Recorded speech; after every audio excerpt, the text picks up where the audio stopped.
ஓம் முருகா, வெற்றிவேல் முருகா.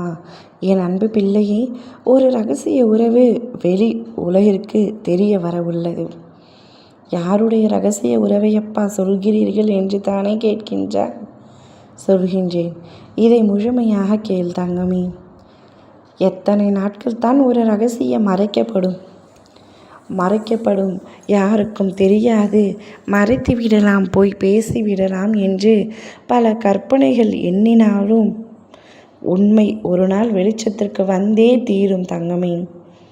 இப்பொழுது நான் யாரை பற்றி சொல்கிறேன் என்று உனக்கு சிறிதளவிற்காவது புரிகின்றதா? உன்னை பற்றித்தான் கூறுகின்றேன். ஒரு ரகசிய உறவை மனதில் வைத்திருக்கின்றாய்.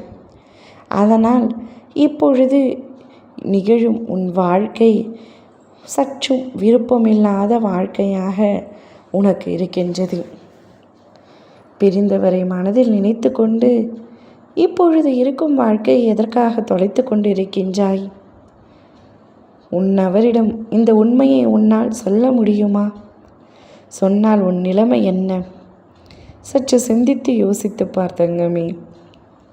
கடந்த காலத்தில் அனைவருக்கும் ஒருவர் மீது அன்பு வந்திருக்கலாம், காதல், நேசம் என வந்திருக்கத்தான் செய்யும்.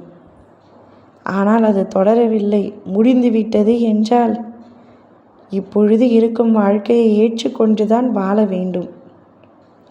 கடந்த கால கசப்புகளை நினைத்து கொண்டு அல்லது கடந்த கால நிகழ்வுகளை நினைத்து கொண்டு நினைவுகளை சுமந்து கொண்டு இப்படி நிகழ்காலத்தை தொலைத்து கொண்டு இருப்பது எந்த விதத்தில் நியாயம் தங்கமே?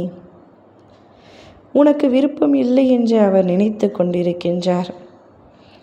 ஆனால் ஒரு ரகசிய உறவை மனதில் சுமந்து கொண்டிருக்கின்றாய். இன்னும் சிறிது நாட்கள் உனக்கு நான் நேரத்தை கொடுக்கின்றேன்.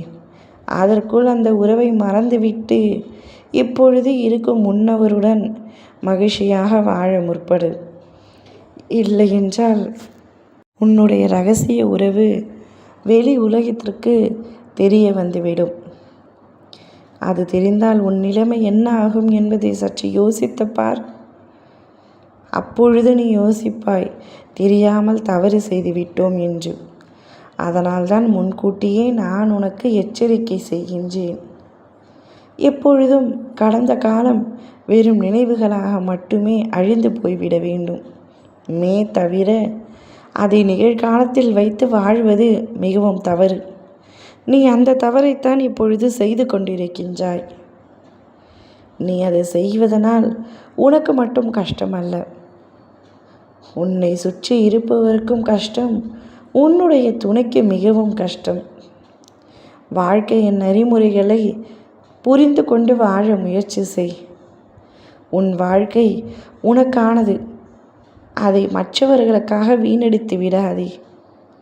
உன்னை சுற்றி உள்ளவர்களுக்காக, உன் மீது உண்மையான அன்பை செலுத்துவதற்காக நீ வாழத் தொடங்கு. இல்லை என்றால் உன் நிலைமைத்தான் மோசமாகிவிடும். சற்று புரிந்து நடந்து கொள். ஓம் முருகா, வெற்றிவேல் முருகா.